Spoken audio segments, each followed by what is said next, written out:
Salut la gang, salut Julien, salut Joël, comment ça va? Salut. Bienvenue, Ça Joël.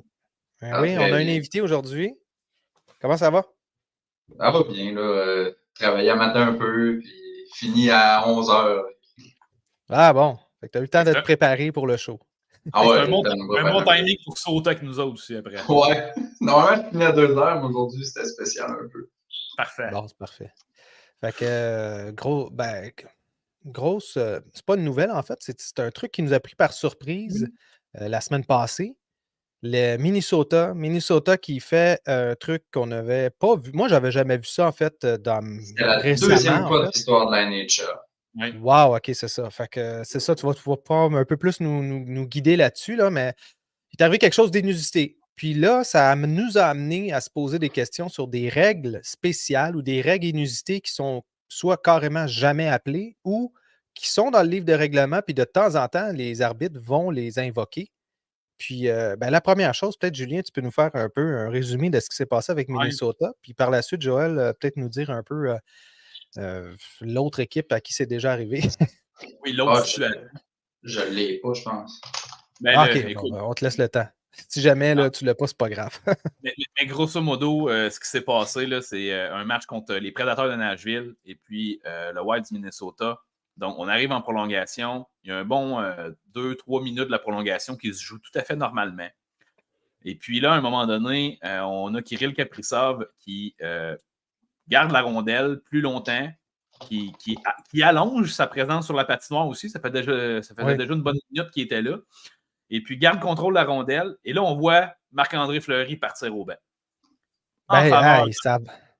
Il s'avançait. Ouais, c'était impressionnant parce que oui, là, Kaprizov reculait avec la rondelle pour garder le contrôle. Puis là, on voyait Fleury s'avancer. Fait que là, quand on le voit partir au banc, ben, c'est un peu la stupéfaction, je pense, pour la majorité des gens qui pouvaient regarder la scène.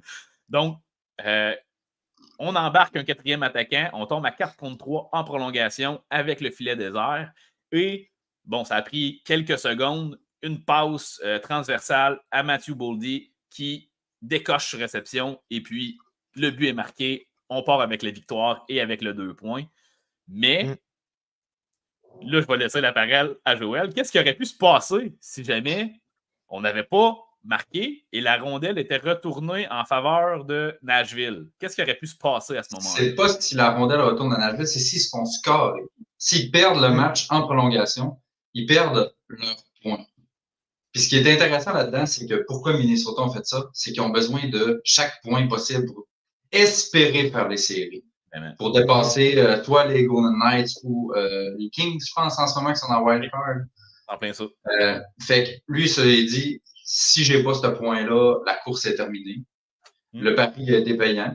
Puis il y a une autre situation aussi qui peut arriver, c'est s'il y a une punition pour l'autre équipe, tu retires ton goaler, puis tu scores dans ton propre but, tu perds ton point aussi. OK. Wow. Parce que ton gardien est retiré, puis tu te fais scorer. Ça fonctionne comme ça.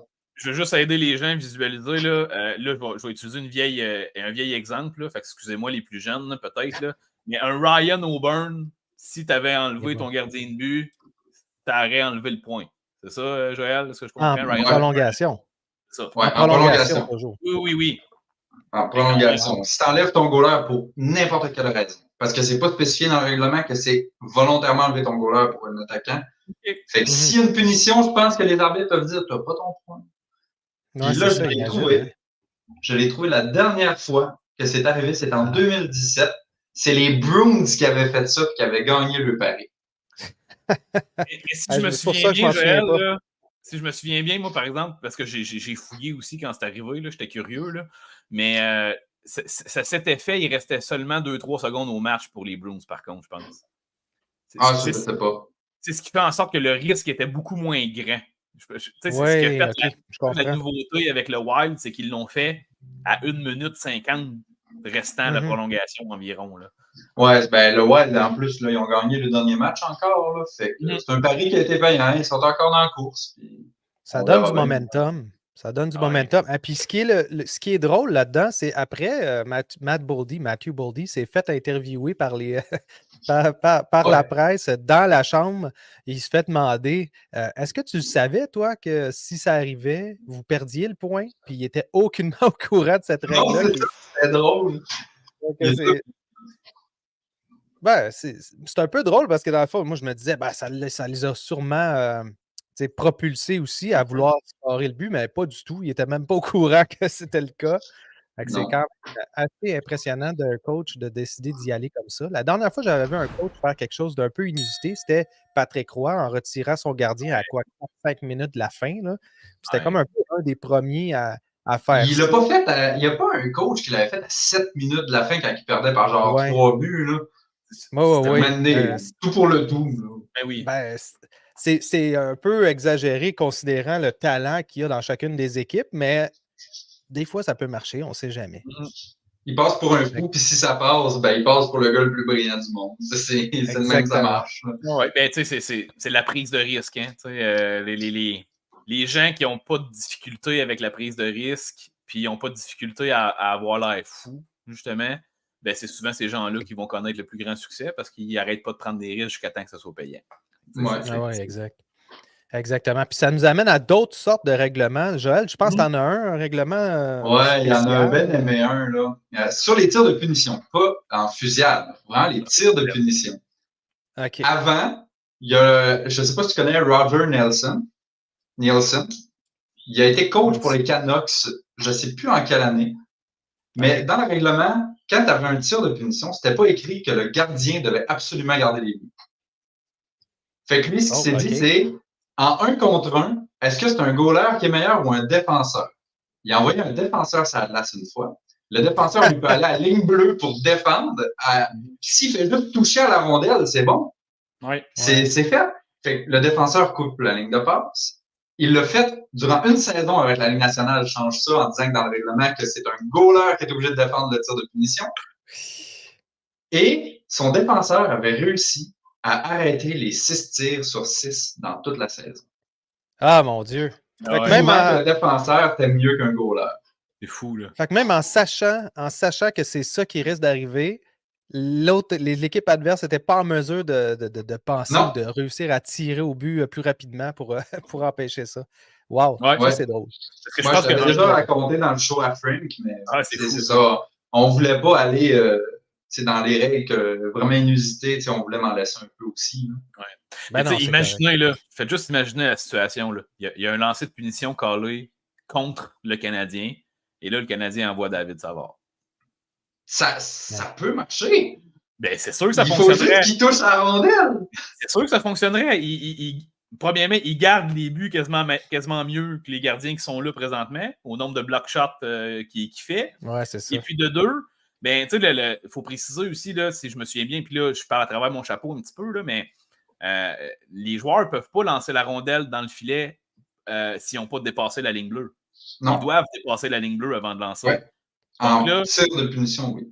Donc là, c'est comme une course à savoir un peu qui dépasse la ligne bleue puis réussit à la mettre dans le filet avant le temps, dans le fond. Puis l'attaquant ne peut pas reculer. C'est ça l'affaire. Dans une game, le défenseur va couper puis l'attaquant va juste reculer. Mais là, il ne peut pas. Il faut qu'il fonce sur le défenseur. Fait que les joueurs qui vont se coller à la bande, le défenseur fait juste aller l'accoter dans la bande. Puis c'est magique. Puis ça amène un autre. Ils ont changé. Ils l'ont changé, le règlement. Oui, ils l'ont changé. Je ne sais pas en quelle année. C'est le règlement 24.2, s'il y en a qui veulent aller checker. Parfait. Puis ça amène à un autre règlement un tir de punition. Tu n'es pas obligé de garder ton goaler qui est sur la glace. Tu peux changer, prendre ton goaler. Tu peux changer de goaler. Mais il faut que le goaler que tu remets sur la glace reste pendant toute une présence après. Fait que durant tout un coup de sifflet. OK. Il faut qu'il reste au moins une fois. Au moins, ça permet la versatilité de si jamais ton gardien s'est blessé puis que ça l'a amené, exemple, un tir de punition parce que quelqu'un est rentré dans le gardien, tu peux le changer. Quand il est blessé, tu peux le changer de toute façon. Ouais, mais l'affaire qui arrive, puis que j'en avais parlé avec du monde sur cette règle-là, ce qui peut arriver, c'est exemple que ton goaler numéro 1 se fait scorer 3 buts en première, tu l'enlèves. Lui, il est réchauffé. Ton deuxième goaler embarque, premier tir de punition. On va remettre le premier, voir, il était chauffé, là. Tu le remets, tu laisses une présence, puis tu le renlèves. Puis là, il l'arrête, puis là, tu fais comme. Là, il l'arrête, puis tu te dis, je vais peut-être le garder finalement. Ça devient un peu compliqué. Si le goaler numéro 2, tu as joué 32 secondes, 0 tir. Exact. J'en ai d'autres, des règles un peu spéciales. Je vais vous en donner une. Regardez ça. Avant 1918, est-ce que vous saviez que les gardiens n'avaient pas le droit de se mettre à genoux et ça pouvait occasionner une pénalité si ça arrivait, de façon délibérée? Donc, un gardien n'avait pas le droit de se mettre à genoux devant la. Évidemment, il peut tomber, là, mais pour arrêter un tir. Donc, ça amenait une pénalité avant 1918. C'est une des raisons. Évidemment, le règlement a changé. Mais imaginez, ça a dû faire un choc pour les gardiens qui, au départ, n'étaient pas en mesure de descendre sur leurs genoux, puis après. Fait que on parle de... Ils ne le faisaient pas quand même. Ils ne le faisaient même pas après. Parce qu'il avait peur pour le face. Exact. Oui. Là, il faut se ramener à l'époque. Les gars aussi, je veux dire, les bâtons de hockey n'étaient pas ce qu'ils sont aujourd'hui. 1918, là, on parle de les Sherwood. Plus de 100 ans. Là, puis c'était des belles palettes droites. Là. Fait que, les joueurs avaient vraiment moins la possibilité de lever la rondelle. Il fallait vraiment que tu sois un exceptionnel pour être capable de faire des top corners à profusion. Là. On s'entend. Ouais. Et puis, imaginez l'avantage que ça aurait donné aux gardiens qui n'avaient pas froid aux yeux de pouvoir se coucher à terre à profusion. Ben, c'est ça. C'est pas pour rien, je pense, ça, mais c'est quand même inusité dans le sens où aujourd'hui, c'est le style papillon qui prédomine. Le style hybride là, depuis quelques années, mais il y a quand même une forte inspiration du style papillon là, qui est présente. Imaginez si on n'avait pas le droit de faire un papillon. Il y a même des goalers qui faisaient l'inverse, ils mettaient tout le corps sur la glace, les deux jambes dans les airs. Exactement. Dominique Hachek. Il était pas bon pour ma ça. Caméra là-bas. Il n'y a pas de problème si jamais quelque chose. Ça a l'air pas si mal, Joël. Puis l'autre chose, pour revenir au gardien aussi, en fait, c'est un joueur. Un joueur ne peut pas jouer avec un bâton de gardien de but. Donc, il perd son bâton. Le gardien ne pourrait pas donner ou le joueur ne pourrait pas prendre le bâton du gardien de but. Ça veut dire qu'il y a déjà un joueur qui a décidé de prendre un bâton de gardien de but puis de l'essayer parce que sinon, ça n'aurait pas été dans les livres de règlement. Là. Imagine-tu David Savard avec un bâton de goaler qui se défend en avant. C'est en cours du territoire. Mais en désavantage numérique, tu prends un bâton de désavantage numérique qui est un bâton de gardien. Mais l'inverse est possible, par contre, hein, Seb? Exact. Si le gardien perd son bâton, le défenseur pourrait donner son bâton au gardien de but pour l'aider. Sauf que dans cette optique-là, il ne pourrait pas récupérer le bâton de gardien de but pour jouer avec. Les joueurs n'ont pas le droit de pousser le bâton du goaler. Et c'est ça, exact. C'est là la nuance que j'allais apporter. C'est même les joueurs n'ont souvent même pas la possibilité de ramener le bâton de gardien de but au gardien de but, en fait. Donc, oui, tout à fait, exactement. Un gardien qui perd son bâton, ça fait mal. Exact. Puis c'est un peu pour ça qu'on dit dans le chat, là, dans le sens que c'était pour empêcher les joueurs de prendre le bâton puis de le ramener. Là, puis, mais imaginez, ça se peut, là, quelqu'un a décidé, je vais le garder, moi, puis je vais défendre avec ce bâton-là. Il est plus large, pourquoi pas? Ça serait facilement faisable. Mais ça se peut-tu que le goaler adverse perd son bâton, puis le joueur, l'attaquant, il a pris le bâton. Moi, je vais jouer avec son bâton, clairement, il part avec puis il l'amène plus loin. Ça peut être une autre problématique qui pourrait être un peu c'est pas très correct. Là. C'est pas très fair play, disons. Là. J'en ai deux autres règles. Écoutez ça. Ça, c'est quelque chose que moi, je n'ai jamais vu, mais les arbitres ont dans leur manche la possibilité de le faire. Si une équipe reçoit trop de pénalités pour trop de joueurs sur la glace, ou s'ils se font avertir trop souvent que vous êtes sur la limite d'avoir trop de joueurs, vous avez toujours trop de joueurs, l'arbitre peut décider d'appeler une tir de punition. Ça, c'est vrai et non. Ça, il y a une nuance là-dedans. Oui, il y a des nuances, exactement, mais il pourrait avoir un événement qui fait en sorte, surtout si, exemple, il y aurait une possibilité d'échapper, puis que le fait qu'il y ait trop de joueurs sur la glace empêche le joueur de s'échapper, puis il y a un accrochage, quoi que ce soit. Évidemment, il y a une pénalité qui peut être appelée, mais il y a aussi un tir de punition à la place de la pénalité qui pourrait être appelé. Sinon, toi, tu as c'est à cause de qui? C'est encore à cause de notre cher Roger Nielsen. C'est vrai. Lui, avec ça, jouer avec les règles, il l'a fait beaucoup dans la AHL. Puis, dans le fond, la correction que j'aurais à faire, c'est si une équipe fait exprès de prendre une punition de banc. Parce que lui, dans le temps que son équipe était déjà à 5 contre 3, dans le temps, si tu reprognais une punition, le jeu faisait juste arrêter parce que tu ne pouvais pas être puni plus que 5 contre 3. Ouais, fait que le joueur n'est pas sur le banc. Fait que lui, quand son équipe avait un 2 contre 1, il dit au def, ah ouais, vas-y, ah ouais, prendre vas-y l'aider. pénalité. Ouais, c'est ça. Prendre Mais pénalité, c'est de parce toute qu'il le façon, mettait à la c'est pas glace. grave. On va jouer à 5 contre 4, puis de toute façon, ça ne change rien. Fait que les autres équipes perdaient leur échappée. Quand il y avait une échappée, ils disaient à un joueur, va sur la glace. Un 2 contre 1, va sur la glace. Ah, c'est fou. C'est à cause Pareil, de lui encore, c'est fou. C'est à cause de ça qu'ils ont changé la règle de si tu fais trop exprès d'avoir des punitions de banc, on va te donner un tir de punition puis ciao bye. Oui, exact. Habituellement, c'est ça. Ça va être vraiment si il y a une exagération dans l'application. Check le commentaire. Et c'est là qu'on voit à quel point, justement, les règlements, malheureusement, ça existe pour des gens qui abusent. C'est pas là nécessairement pour la masse, c'est là pour éviter des abus. Puis bon, ben, ce monsieur Nielsen était clairement un adepte de déjouer ces règles-là pour abuser là, de ce qu'il pouvait utiliser. Ah ouais, et lui, là, à ce qui paraît, là, il y a une vingtaine de règlements dans NHL à cause de lui, puis une dizaine dans NHL à cause de lui. C'est juste pas des règlements en tant que tel, mais des spécifications. Ouais, des amendements à la règle générale. Là. Puis, j'en ai une dernière. La dernière, elle, c'est un truc très inusité. Là. Puis, moi, évidemment, on ne voit pas ça souvent. Là. Mais vous avez déjà vu le gardien de but remplaçant ne pas être disponible. Puis, à ce moment-là, on va chercher quelqu'un, pas dans les gradins, là, mais un gardien de but substitut d'urgence qui, lui, va venir sur la glace. Puis on a vu ça avec, évidemment, contre Toronto. C'est un petit peu dommage parce que c'est un gars de Toronto qui vient battre sa propre équipe, là, Harris. Donc, ça, c'était complètement incroyable. Mais imaginez si les arbitres ne sont pas en mesure de venir à la partie. Il arrive un accident quelconque qui fait en sorte qu'ils sont retenus puis ils ne peuvent pas se rendre à la partie. Et la Ligue nationale n'arrive pas à trouver minimum deux arbitres en fait, ça prend minimum un arbitre et un juge de ligne pour être en mesure de lancer une partie. Dans le Deux juges de ligne et un arbitre. Il faut deux juges de ligne. Oui, mais dans le cas exceptionnel, là, qu'il arrive quelque chose, le minimum, puis là, ils vont essayer de trouver quelqu'un pour remplacer, pour ajouter un juge de ligne, effectivement. Mais dans le cas où ils ne sont pas en mesure de le faire, puis que la partie doit commencer, à ce moment-là, c'est dans les mains des deux équipes de trouver un joueur de chaque équipe qui vont être l'arbitre et l'autre qui va être le juge de ligne. Et ils doivent s'entendre sur les joueurs. Donc, évidemment que tu dis, moi, je vais prendre Crosby de l'autre équipe. Là, non, là, tu ne prends pas un de mes joueurs étoiles. Fait que là, ils doivent s'entendre sur l'arbitre et le juge de ligne qui va être mis sur la glace pendant le temps que la LNH essaie de trouver des remplaçants pour ça.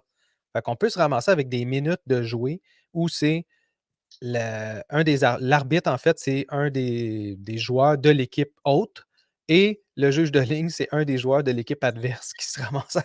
Donc, c'est comme quand tu joues dehors puis que tu fais tes propres règlements. Je ne sais pas à quel point ça peut être très efficace. En vrai, il doit y avoir des règlements aussi. La Ligue nationale, ils doivent le dire. C'est pas ça, genre correct. C'est sûr qu'ils peuvent donner des suspensions. Oui. Je ne crois pas que ça a été amendé ou qu'il y a des choses supplémentaires, mais j'imagine qu'à un moment donné, avec les communications qui sont plus faciles, d'appeler à Toronto, ça doit être plus facile de pouvoir gérer cette situation-là. Ouais. Mais c'est jamais vraiment arrivé là, dans la Ligue où il y a eu cette problématique-là. Non, mais c'est quand même assez étrange de penser qu'un des joueurs de l'équipe qui joue en ce moment va venir arbitrer pour un match qui compte là, au niveau des points. Oui, c'est vraiment spécial, sauf que on s'entend que c'est probablement les meilleures personnes pour le faire quand même. On ne prendra pas deux partisans d'instant qui ne connaissent peut-être pas les règlements pour le faire. T'sais. Donc, de déléguer des joueurs qui, du moins, connaissent l'essentiel. Ouais, on s'entend que, d'après moi, la majorité des joueurs comme Matthew Boldy ne connaissent pas toutes les particularités qu'on parle aujourd'hui. Non. Ils connaissent la plupart. Les règlements de base, ils doivent tous les connaître. Puis là, après ça, c'est d'essayer de faire un peu d'impartialité. Puis, bon, là, justement, comme vous mentionnez avec les communications aujourd'hui, je crois qu'il n'y aurait pas de problème parce que Toronto aurait toujours la possibilité de passer par-dessus un call là, qui a été fait sur la glace, par exemple. Là. Donc, mais oui, là, imaginez là, un match où on fait arbitrer Pezzetta de notre côté, puis n'importe quel joueur de 4e trio de l'autre équipe, là, ça serait quand même particulier. Il y a aussi des règlements faits par des joueurs qui sont encore actifs. La fameuse, le fameux règlement maintenant que c'est une punition majeure de licher le visage d'un adversaire. C'est un 5 minutes. C'est notre cher Brad Marchand. Un 2 minutes si tu te mets face au gardien et que tu ajoutes ton bâton dans les airs. Un Sean Avery, plus communément appelé. Ouais. Tu sais, il y a des petits règlements de même d'affaires bien spécifiques. Là. C'est tout le temps drôle. Sinon, si on peut finir avec ça, le Matt Duchesne. Donc, et ça, c'était assez incroyable, la distance, en fait, du offside, donc du hors-jeu qui avait été effectué, puis on pouvait pas l'appeler parce que il n'y avait pas de possibilité de revenir au niveau de la décision pour un hors-jeu. Donc, maintenant, on peut via un hors-jeu, puis on connaît beaucoup d'équipes qui le font, dont Martin Saint-Louis, qui souvent va lever le drapeau et dire « Hey, j'aimerais revoir ce jeu-là. » Ouais, c'est ça, exact. Oui, ça marchait au moins. C'est comme dans les séries Golden Knights contre les Sharks, maintenant, les coachs peuvent challenge un 5 minutes. Ouais, à cause du fameux 5 minutes qu'il a pogné, puis finalement, c'était juste un 2 minutes. Ça aurait été correct. Ça aurait changé la game bout pour bout, probablement. Là, ça aurait changé la série. Puis la Ligue nationale va toujours s'ajuster. Puis c'est ça la morale de l'histoire, c'est que il faut tout le temps un joueur pour faire une niaiserie, un coach pour faire une niaiserie pour qu'il y ait un règlement qui arrive dans le match. Exactement. Comme la clause de Martin Brodeur, qui était trop bon pour jouer gardien de but, c'était rendu un 3e défenseur. Et ils ont décidé de couper les ailes aux gardiens de but, puis là, ils ne peuvent plus pratiquement rien faire. Là, ils ne peuvent même plus dépasser la ligne bleue à cause de Patrick Roy. Oui, aussi, effectivement. Ça, c'était drôle. Là. On peut le revoir sur YouTube sans problème. Combien de contrôleurs qui peuvent se vanter d'avoir déjoué Gretzky? Pas beaucoup. Pas beaucoup, effectivement. Ben, là-dessus, merci d'être venu nous voir, Joël. C'était bien le fun. Puis, merci, Julien. Merci, la gang. Si vous avez des questions dans les commentaires, on va essayer de répondre le plus possible. Puis, on va t'acheter une nouvelle caméra, Joël. Oui, mais c'est en cours. Là. Celle-là, elle bug depuis un bout. Le chat, il a grugé le fil un peu, puis des fois, on dirait que le contact, ça fait pas. Ouais, même le tape électrique. Je connais ça. All right. Merci, la gang. Merci tout le monde. Puis, à la prochaine. À la prochaine.